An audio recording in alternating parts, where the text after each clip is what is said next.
दोस्तों, मेरा नाम मुस्कान है। मेरे माता-पिता के मरने के बाद मैं पूरी तरह से अकेली हो गई थी।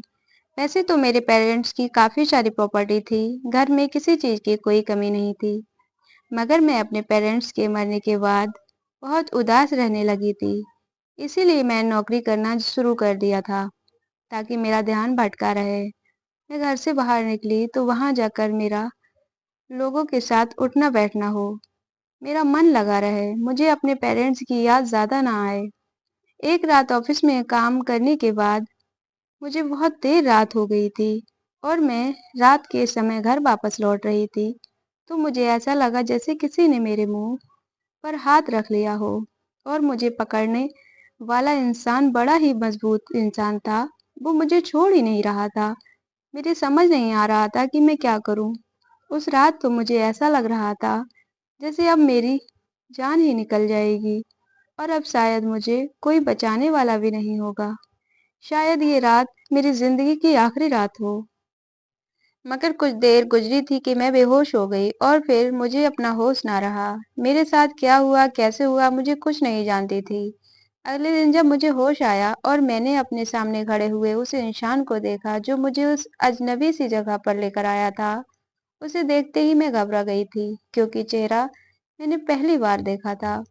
मगर फिर मेरी आंखों के सामने कुछ ऐसा हुआ जिसने मेरे पैरों तले जमीन निकाल दी थी, क्योंकि उस इंसान के हाथ में तो मेरी जिंदगी अपने पेरेंट्स के साथ बहुत खुशहाल गुजर रही थी। मेरे पापा बहुत अच्छे थे। मेरे पापा का अच्छा खासा बिजनेस था और मेरी मम्मी डॉक्टर थी।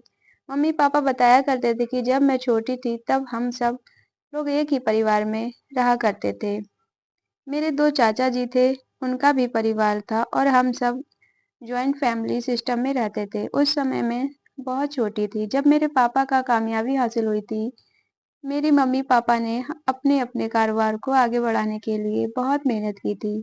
पापा एक मामूली सी कंपनी में काम करते थे, जबकि अपने बिजनेस को बढ़ाने के लिए उन्हें ढेर सारे पैसे चाहिए थे। मेरी मम्मी जो शादी से पहले ही पढ़ी लिखी और इंटेलिजेंट डॉक्टर बन चुकी थी, वो काफी समय से अस्पताल में नौकरी कर रही थी और शादी के बाद भी उन्होंने अपना ये काम जारी रखा था।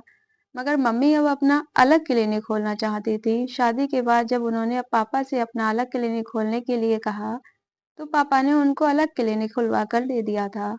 मम्मी उस पर ढेर सारे लोगों का ट्रीटमेंट करती थी। ये बात मेरे दोनों चाचाओं को बिल्कुल भी पसंद नहीं थी और फिर एक एक करके वक्त गुजरने के साथ साथ मेरे दोनों चाचाओं की भी शादी हो गई थी। उनका भी परिवार आगे बढ़ने लगा था। मैं जब इस दुनिया में नहीं आई थी, उन लोगों को ये ऑब्जेक्शन हुआ था कि मेरी मम्मी क्लिनिक पर बैठकर लोगों का इलाज क्यों करती है। वो लोग क्यों चाहते थे कि शादी के बाद मम्मी घर गृहस्थी में शामिल हो जाए।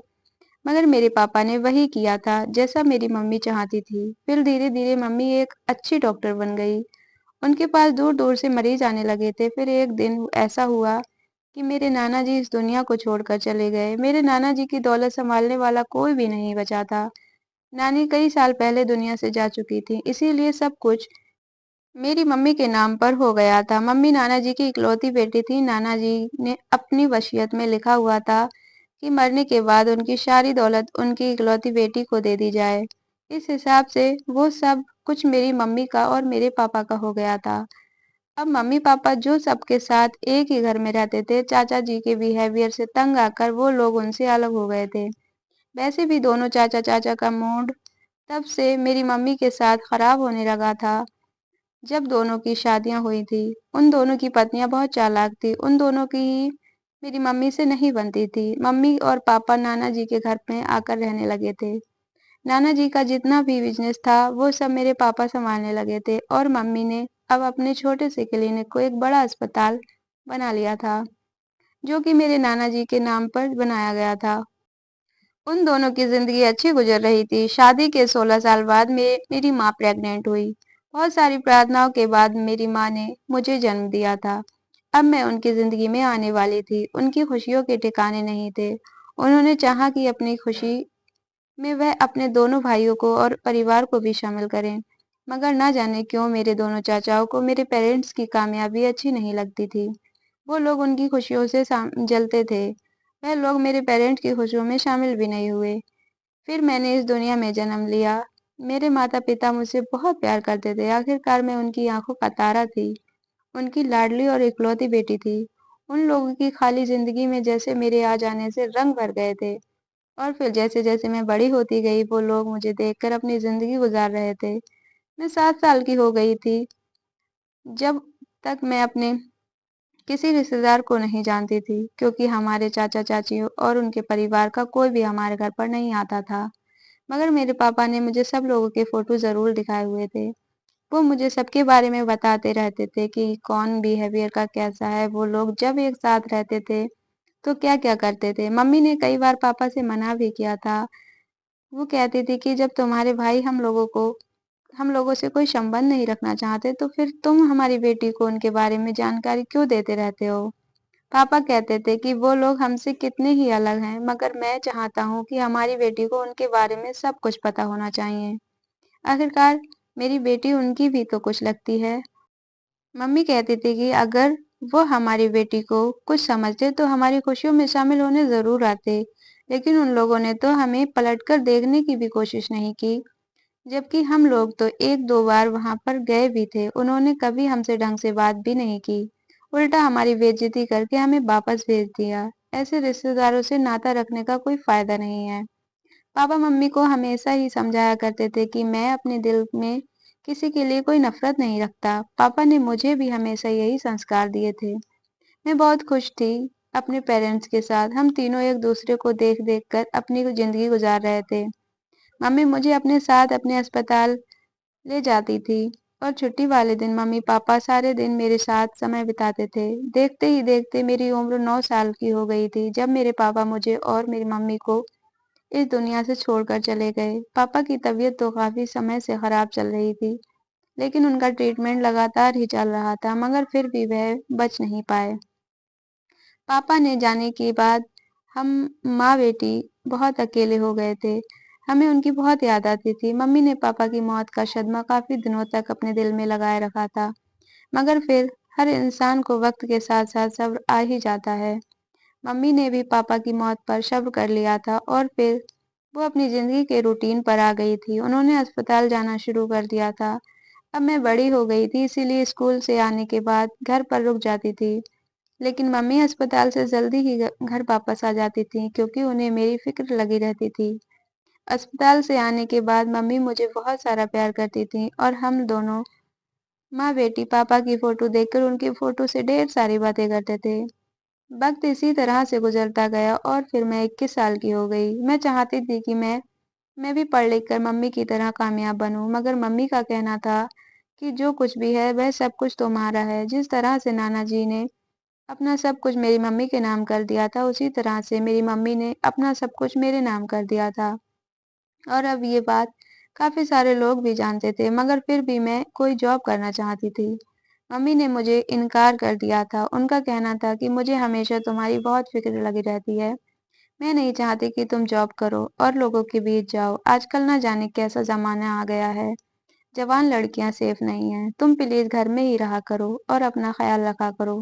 मम्मी कहती थी कि तुम अपने पापा की मेरे पास आखिरी निशानी हो। मुझे तुम्हारा बहुत ख्याल रखना है। अगर तुम्हें कुछ हो गया तो मैं उनको क्या जवाब दूँगी? मेरी मम्मी बहुत अच्छी थी। दिन-रात मेरी फ़िक्र में लगी रहती थी, मगर मैं भी वैसा ही करती थी जैसा वो कहती थीं। मैंने कभी उनसे किसी चीज़ के लिए ज़िद नहीं की थी। वो मुझे खुश इतना रखती थी कि मेरे हर ख़्वाहिश को वक़्त से पहले ही पूरा कर दिया करती थीं। इसीलिए मुझे उनसे कभी ज़िद करने का मौका ही नहीं मिला। वक़्त धीरे-धीरे इसी तरह गुज़रता गया। फिर एक दिन मेरी मम्मी मुझे बहुत परेशान नज़र आ रही थी। जब वो अस्पताल से घर वापस आईं तो उनके चेहरे पर मुस्कुराहट नहीं थी। मैंने उनसे उनके उदास होने की वजह पूछी तो उन्होंने मुझे इस बारे में कुछ नहीं बताया। मैं बार-बार उनसे पूछ रही थी, क्योंकि मैं उनकी तरफ से परेशान हो रही थी। मैं जानना चाहती थी कि आखिर मम्मी क्यों उदास हैं। वो किसी गहरी सोच में खोई हुई थीं। अगले दिन जब मम्मी सुबह के समय घर से हॉस्पिटल जा रही थी, तब भी मैंने उनसे पूछा था, मम्मी आपको उदास होने की क्या वजह है? आखिर मेरे साथ आप अपना दुःख बाँट सकती हो। अगर कोई प्रॉब्लम है तो मुझे बताइए। शायद मैं आपको कोई अच्छी एडवाइस दे सकूँ। मगर मम्मी ने मुझसे कहा कि तुम परेशान ना हो, ऐसी कोई बात नहीं है। उस दिन मैं कॉलेज नहीं गई क्योंकि ना जाने क्यों मेरा दिल बहुत घबरा रहा था। मेरा कहीं जाने का मन नहीं कर रहा था। मैं अपने कमरे में आराम कर रही थी। सारा दिन इसी तरह से बोर होते-होते गुजर गया था। मेरे दिल की घबराहट थी कि कम होने का नाम ही नहीं ले रही थी। मैं कई बार मम्मी को कॉल कर चुकी थी।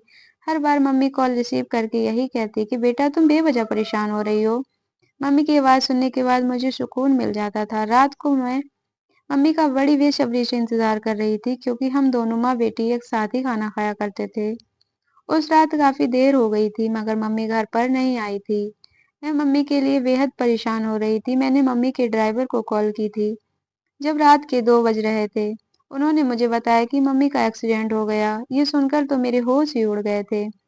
मम्मी का एक्सीडेंट। मैं फौरन ही अपने घर के दूसरे ड्राइवर के साथ मम्मी से मिलने के लिए भागी थी। अस्पताल वालों ने बताया कि मम्मी को किसी आदमी ने अस्पताल में एडमिट करवाया था।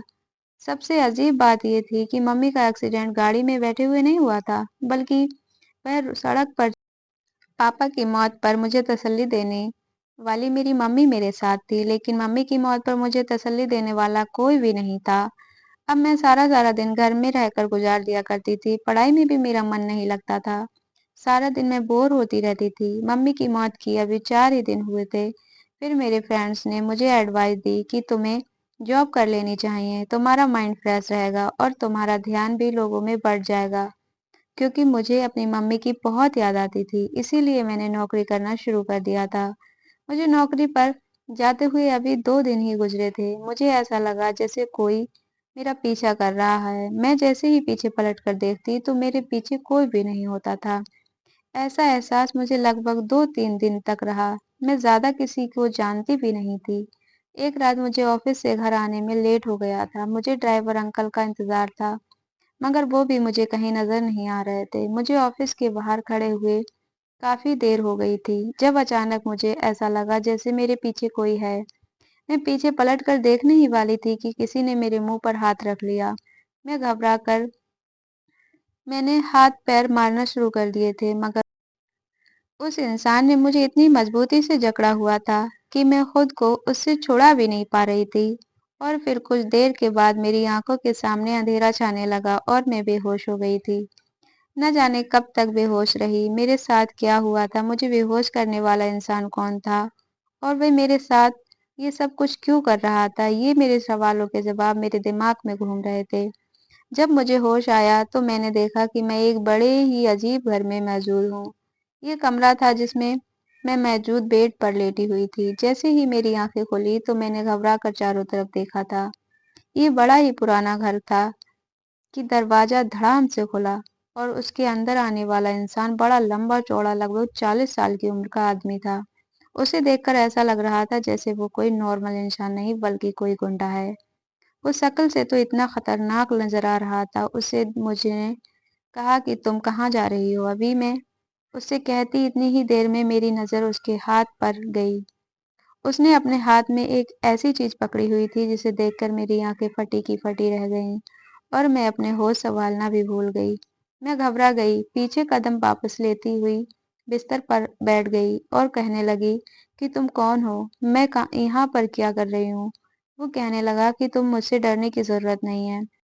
तुम यहाँ पर आराम से रह सकती हो, मगर तुम चिल्लाओ नहीं, यहाँ पर और भी लोग रहते हैं। यहाँ एक तरह की खोली थी, यहाँ पर काफी लोग रहते थे। बाहर से मुझे काफी सारे लोगों की बोलने की आवाज आ रही थी। एक अजीब तरह का शोर मच रहा था। वह कहने लगा कि प्लीज शांत हो जाओ, मगर मैंने कहा कि नहीं, मैं शांत नहीं हो सकती, मुझे तुम यहाँ से जाने दो प्लीज। मैं रोते हुए गिड़गिड़ाते हुए उसके आगे हाथ जोड़ने लगी, मगर वह लगातार मुझे तसल्ली दे रहा था, समझा रहा था कि मेरी बात को समझने की कोशिश करो, तुम्हें यहाँ कोई परेशान नहीं करेगा। मैं तुम्हारे साथ कुछ गलत नहीं करूँगा, लेकिन ना जाने क्यों मुझे उस इंसान की बातों पर यकीन नहीं आ रहा था। अगर वह मेरा कुछ बिगाड़ना नहीं चाहता था, तो फिर मुझे यहाँ लेकर क्यों आया था? मेरा ज़्यादा चिल्लाने पर वह मुझे कमरे में बंद करके चला गया था और मैं काफ़ी देर तक दरवाज़ा बजाती रह गई थी और एक तरफ बैठकर रोने लगी थी। जब मुझे वहाँ बैठे हुए 2-3 घंटे हो गए, तो कमरे का दरवाजा खुला और एक बूढ़ी औरत वहां आई थी। उसके हाथ में खाने की थाली थी। उसने मेरी तरफ मुस्कुराकर देखा और कहने लगी, बेटी, ये खाना खा लो। मैंने कहा मुझे खाना नहीं खाना, मुझे यहाँ से जाना है, प्लीज़ मुझे जाने दीजिए। वो कहने लगी कि बेटा, मैं नहीं जानती कि तुम कौन हो और तुम यहाँ क्यों आई हो। फिलहाल मुझे इतना पता है कि तुम्हें यहाँ लेकर आया है, जो उसका कोई ना कोई मकसद होगा। राजेश बहुत अच्छा इंसान है, तुम्हें उससे डरने की ज़रूरत नहीं है। मैंने कहा कौन राजेश? मैं किसी भी राजेश को नहीं जानती। तो वो कहने लगी कि जिसकी खोली में तुम रह रही हो, वही राजेश। ये लो खाना खा लो, तुम्हें भूख लगी होगी। मैं तुम्हारी कोई मदद नहीं कर सकती, बल्कि मैं तुम्हारा ख्याल रख सकती हूँ। तुम खाना खा लो। अगर तुम्हें किसी चीज़ की ज़रूरत हो, तो मुझे बता देना। मैं बराबर वाली खोली में ही रहती हूँ। वह मुझे खाने की थाली देकर वहां से चली गई थी। मैं रो रही थी, मगर रोते-रोते जैसे ही मेरी नज़र खाने की थाली पर गई, तो मुझे उसे देखकर तेज भूख लगने लगी थी, क्योंकि पहले से ही मैं काफ़ी भूखी थी। मैंने वो खाना खा लिया। बैठे-बैठे भी मैं थक चुकी थी, इसीलिए उधर-उधर टहलने लगी। जब अचानक मेरी नज़र एक अलमारी पर गई, मैंने वह अलमारी खोलकर देखी तो मेरे पैरों तले ज़मीन निकल गई थी। इस अलमारी में तो ढेर सारे चाकू, छुरियाँ, बंदूक रखी हुई थी। कुछ डंडे भी मौजूद थे। मेरे तो शरीर थर-थर काँपने लगा था। आखिर ये कौन इंसान है? मैं अब यहाँ पर 1 मिनट भी नहीं रुक सकती थी। फिर से कमरे का दरवाज़ा खुला और कहने लगा कि तुम ये क्या कर रही हो? मेरी अलमारी तुमने क्यों खोली? मैंने कहा कि मुझे बताओ तुम कौन हो? मेरे साथ ऐसा क्यों कर रहे हो? मैं समझ गई थी तुम गुंडे हो और मुझे मारना चाहते हो। प्लीज़ मुझे बता दो और भगवान के लिए मुझे छोड़ दो। तुम्हें यहाँ कोई नुकसान नहीं पहुँचाएगा। ये तुम बिल्कुल अपने घर की तरह सा रह सकती हो। देखो मुझे यहाँ से जाने दो, वरना मैं शोर मचा-मचा कर यहाँ के लोगों को इकट्ठा कर लूँगी। वो बहुत तसल्ली से बिस्तर पर बैठ गया और कहने लगा कि ठीक है, मचाओ शोर। जहाँ जाना चाहती हो वहाँ जाओ, मगर एक बात याद रखना, तुम्हारी जान को खतरा है। उसकी बातें सुनकर मेरे होश उड़ गए थे। वो कहने लगा अगर तुम अपनी भलाई चाहती हो तो यहीं पर रहो, और अगर तुम सच्चाई जानना चाहती हो तो तुम्हें सच्चाई जानने के लिए कुछ दिन यहाँ पर रहना पड़ेगा। मैंने उससे कहा कि तुम झूठ बोल रहे हो। वह कहने लगा कि मेरे पास तो झूठ बोलने के और भी तरीके हैं। मैं और भी तरीके से झूठ बोल सकता हूँ, मगर मैं तुम्हें सच बता रहा हूँ और तुम्हें मेरी बात का यकीन करना होगा। अब दोनों की बातें हो रही थी कि इतनी ही देर में वो बूढ़ी औरत दोबारा से वहां आ गई। उस आदमी ने उसे मुन्नी भाई कहकर बुलाया था। उसने कहा कि भाई इसे समझाओ, ये लड़की बहुत शोर मचा रही है, इसका ख्याल रखो। ये कहकर वो खोली से निकल गया था, जबकि मुन्नी बाई कहने लगी कि बेटा शांत हो जाओ, इस घर में आराम करो। जिस दिन से मैं इस इंसान की खोली में आई हूँ, ये रात के समय कमरे के अंदर नहीं आता था, शायद कमरे के बाहर ही सोया करता था। यहाँ रहते हुए मुझे किसी चीज़ की कोई कमी नहीं थी, बस फ़र्क इतना था कि मैं यहाँ पर ज़्यादा से ज़्यादा कमरे में बंद रहती थी। अब मुझे यहाँ रहते हुए काफ़ी दिन हो गए थे। मैंने कहा कि अब मुझे कब तक यहाँ अपने पास रखोगे? प्लीज़ मुझे सारी बातें बता दो कि क्या बात है? क्यों आपने मुझे यहाँ पर रखा है? उसने कहा कि मैंने तुम्हें बताया तो था कि तुम्हारी जान को खतरा है। मैंने कहा कि नहीं, तुमने मुझसे झूठ बोला था। मेरे तो दोस्त भी 2-3 हैं, उसके अलावा मैं किसी को ज़्यादा जानती नहीं हूँ। तो वह कहने लगा कि तुम्हें सब कुछ पता चल जाएगा, सिर्फ 2 रातें और तुम यहाँ पर रुक जाओ। मैंने कहा लेकिन मैं इस कमरे में रहते-रहते थक चुकी हूँ। वो कहने लगा कि मैंने तुमसे कहा ना, बस 2 दिन और रुक जाओ। उसके बाद तुम्हें सारी सच्चाई पता चल जाएगी कि मैंने यहाँ पर तुम्हें क्यों रोका है हुआ है। अब मुझे उसकी बात पर माननी ही थी, आखिरकार मैं उसकी कैद में जो थी, ना तो अपनी मर्जी से यहाँ आई थी और ना ही अपनी मर्जी से यहाँ से जा सकती थी। फिर मैंने खुद को समझाया कि मैं इतना समय रुकी हूँ तो 2 रातें और रुक जाती हूँ। 2 दिन के बाद न जाने इंसान मेरे साथ क्या करने वाला था। और फिर जैसे-जैसे 2 दिन पूरे हो गए थे, वो इन 2 दिनों में मुझे अभी तक दिखाई नहीं दिया था। मेरे पास सिर्फ मुन्ना बाई आती थी, वो मेरा ख्याल रखती थी। राजेश मेरे नज़र में गुंडा था, मगर वह राजेश की बहुत तारीफ ही कर रही थी। कहती थी कि राजेश बुरा इंसान नहीं है। मैं अपने मन में ये सोचती थी कि अगर वह बुरा इंसान नहीं है, तो फिर उसने मुझे किडनैप क्यों किया? मुझे यहाँ पर क्यों उसने रखा हुआ है? मुझे मेरे सारे सवालों के जवाब मिलने वाला था। रात का टाइम हो गया था, मैंने अपने जाने की तैयारी कर ली थी। मैं तैयार होकर खड़ी हुई थी कि कब वह आए और मुझे यहाँ से मेरे घर छोड़ कर आए। काफ़ी देर हो गई थी, वह अभी तक नहीं आया था, लेकिन फिर जब थोड़ी देर के बाद वह आया, तो उसने मेरा हाथ पकड़ा और कहने लगा कि चलो मैं तुम्हें कुछ दिखाना चाहता हूँ। मैंने कहा मगर मुझे मेरे घर जाना है। वह कहने लगा, क्या तुम जानना नहीं चाहते कि मैंने तुम्हें इतने दिन तक यहाँ पर क्यों रखा? मैंने कहा हाँ जानना चाहती हूँ। तो वह कहने लगा कि चलो मेरे साथ, तुम्हें अभी सब कुछ पता चल जाएगा। वह मुझे दूसरी खोली में ले गया था। वहां ले जाने के बाद जैसे ही उसने कमरे का दरवाजा खोला तो मुझे कमरे के अंदर जाने के लिए कहा। मैं कमरे के अंदर गई तो मेरे पैरों तले से जमीन निकल गई थी, क्योंकि सामने तो जो इंसान था उसे कुर्सी के बांध कर रखा हुआ था। उसके हाथ पैर बंधे हुए थे, उसके शरीर पर चोट भी लगी रही थी। मगर न जाने क्यों मुझे ऐसा लगता था कि जैसे मैंने उस इंसान को कहीं देखा है। राजेश उस लड़के के पास गया और राजेश ने उसको जगाने की कोशिश की। मुझे देखकर वह डर गया था और राजेश से बार-बार कह रहा था कि प्लीज मुझे जाने दो। राजेश ने कहा, अब तेरे बाप ने, तेरे चाचा ने डॉक्टर के साथ क्या किया था, सच-सच बता। मगर वह बार-बार उससे कह रहा था कि मैं कुछ नहीं जानता। तभी राजेश ने अपनी जेब से बंदूक निकालकर उसके सर पर रख दी। मैं तो ये सब देखकर बहुत डर गई थी। उतना ही डर उस लड़के को भी लग रहा था। उसने राजेश से कहा कि मैं तुम्हें सारी सच्चाई बताने के लिए तैयार हूँ। प्लीज मुझे मारना मत, माफ कर देना। मेरी कोई गलती नहीं है। उसने कहा, डॉक्टर पूजा जो मेरा पापा के बड़े भाई की पत्नी थी, उनके मेरे पापा और चाचा ने ही मारा था। दरअसल वो लोग चाहते थे कि उनकी सारी जायदाद हथिया लें। उन्होंने डॉक्टर पूजा को ब्लैकमेल करना शुरू कर दिया था। वो लोग कहते थे कि खामोशी से अपना सब कुछ हमारे नाम कर दो, वरना अच्छा नहीं होगा।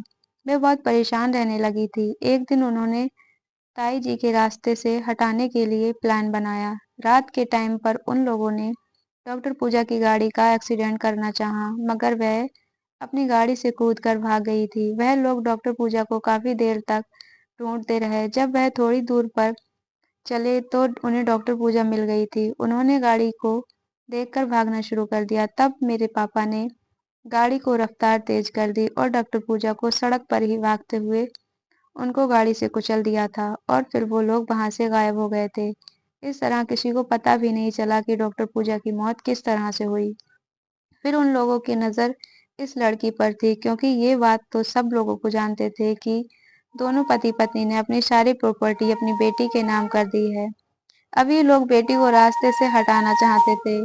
ये काम मुझे सौंपा गया था। मैं इस लड़की पर नज़र रखे हुआ था कि ये कब क्या करती है। एक दो बार मुझसे मिलने के लिए उसके घर पर भी गया था, मगर ये मुझे वहां नहीं मिली थी। मैंने सोचा था कि मैं इससे दोस्ती बढ़ा लूंगा और फिर इसे धीरे धीरे जब जान पहचान होगी तो हम लोग इसको अपनी बातों में लेकर चालाकी से मार देंगे और फिर इसकी सारी जायदाद अपने नाम कर लेंगे। लेकिन इससे पहले ही तुमने इसे किडनैप कर लिया और तुम्हें सब कुछ पता चल गया।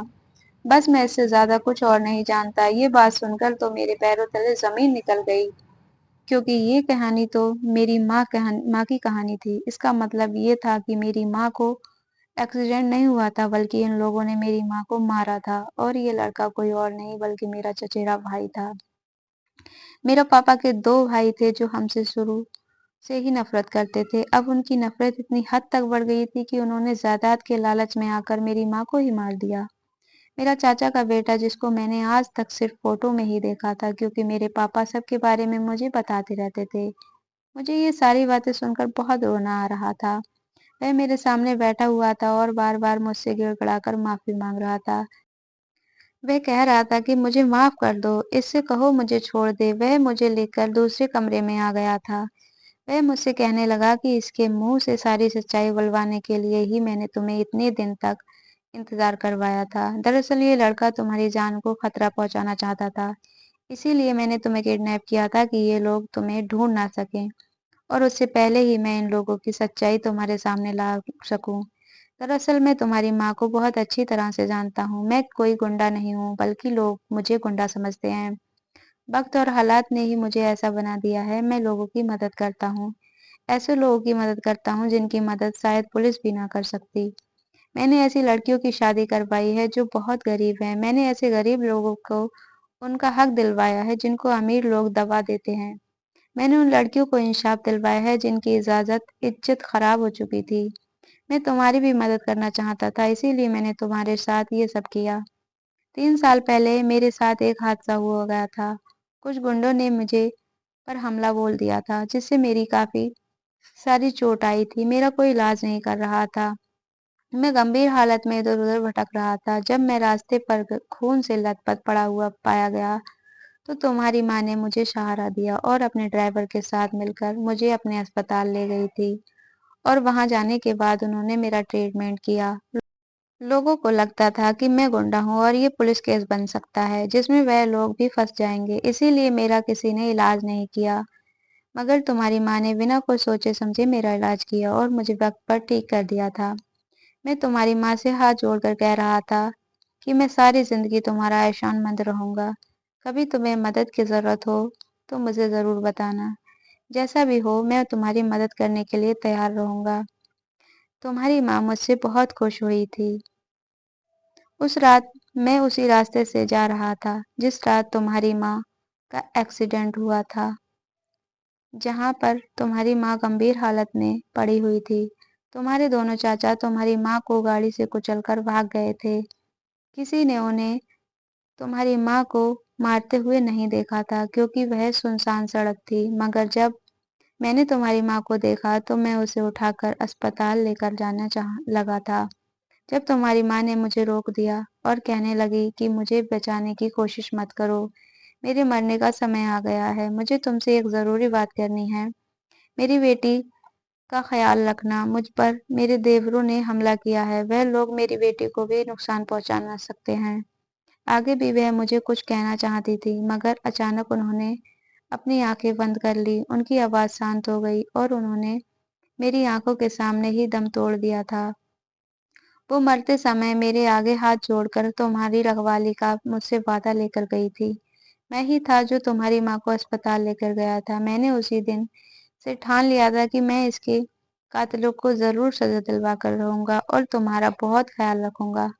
मैंने उसी दिन से तुम्हारा तलाश करना शुरू कर दी थी और फिर मैंने तुम्हें तलाश करके यहाँ पर कैद कर लिया, ताकि कोई तुम्हें नुकसान ना पहुँचा सके। मैं तुम्हारी माँ के कातिलों को सज़ा दिलवाना चाहता हूँ, इसीलिए मैंने इसको किडनैप किया है, क्योंकि मैं जानता था कि यही जो तुम अपनी बातों में लेकर तुम्हें ढूँढने की कोशिश कर रहा है, ये लोग तुम्हें भी नुकसान पहुँचा सकते हैं।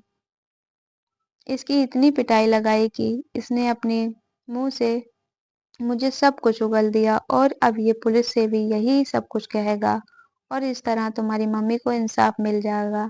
मैं उस इंसान के पैरों में गिर गई थी और कह रही थी कि मैंने तुम्हारे बारे में जो सुना था, तुम तो उससे भी ज़्यादा अच्छे हो, मगर आज अपनी आंखों से देख भी लिया।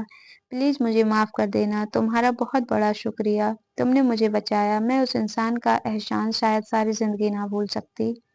मुझे तो ये भी नहीं पता था कि मेरी माँ के साथ ये सब कुछ हो गया था। अब मुझे समझ आई थी कि मेरी माँ इतना परेशान क्यों रहने लगी थी। भीड़ ने पुलिस को बुला लिया था और उसके बेटे ने पुलिस के सामने वही सब कुछ कह दिया था जो उसने मुझे बताया था। उस लड़के के स्टेटमेंट पर पुलिस ने मेरे दोनों चाचाओं को भी अरेस्ट कर लिया था। मेरे दोनों चाचा मेरी सारी जायदाद अपने हवाले करना चाहते थे। मेरे पापा, जो कि एक ऐसे इंसान थे जो लोगों को बहुत आसानी से माफ कर दिया करते थे, वो दोनों मेरे आगे हाथ जोड़कर मुझसे माफी मांग रहे थे और कह रहे थे कि बेटी हमें बचा लो, हम आगे ऐसी कोई गलती नहीं करेंगे। मैं चाहती तो उस समय अपने पापा की तरह उन लोगों को माफ कर सकती थी, मगर उन्हें नहीं। इन लोगों ने मेरी मम्मी की जान ली है। मैं उन लोगों को कभी माफ नहीं करूंगी। उन लोगों को कड़ी से कड़ी सजा होनी चाहिए, क्योंकि उनका बेटा पुलिस को उनकी प्लानिंग के बारे में बता चुका है और फिर उन्होंने भी पुलिस को सब कुछ बता दिया। राजेश ने मुझे मेरे घर भेज दिया और उसने मेरी जिम्मेदारी ली थी कि वह मेरी अच्छे लड़के के साथ शादी करवाएगा, क्योंकि वह मुझे अकेले नहीं छोड़ना चाहता। उसने अपने ही साथ एक लड़का मेरे घर पर रखवाली के लिए छोड़ दिया था। वह मेरे लिए कोई अच्छा रिश्ता ढूंढ रहा है। तो दोस्तों, कहानी कैसी लगी कमेंट करके ज़रूर बताइए। अपने दोस्तों में शेयर कीजिएगा, वीडियो को लाइक कीजिएगा, चैनल पर नए हो तो सब्सक्राइब कर लीजिएगा। मिलते हैं एक नई वीडियो में, तब तक के लिए अपना ख्याल रखिए। Thanks for watching.